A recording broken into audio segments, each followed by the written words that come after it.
Usichoke wakati unatenda mambo mema.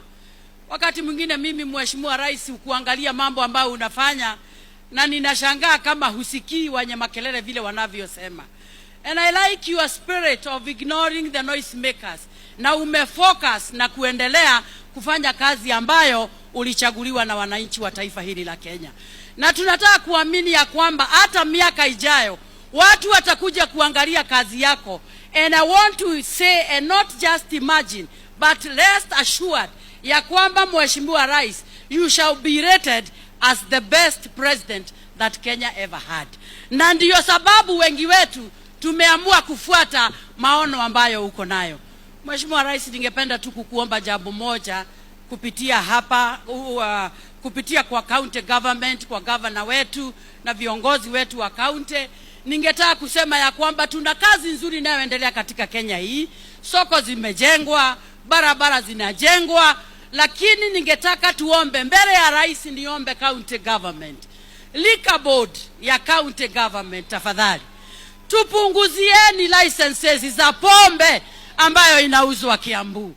Wazazi wanaumia, atumia ne marerire muno ne ciana, ona wera warutwo mwega atia rocio rwitoro na thina.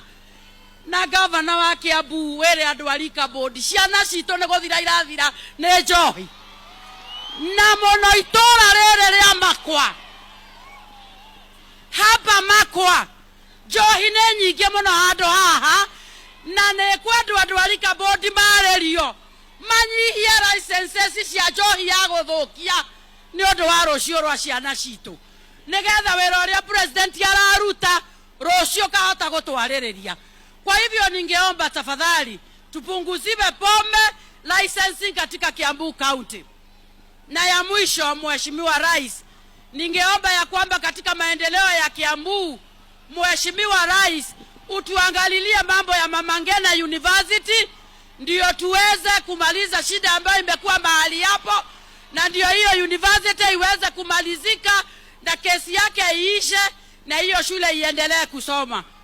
Haijalishi ulitumwa useme nini, Mama County amesema yake, na Mungu awabariki.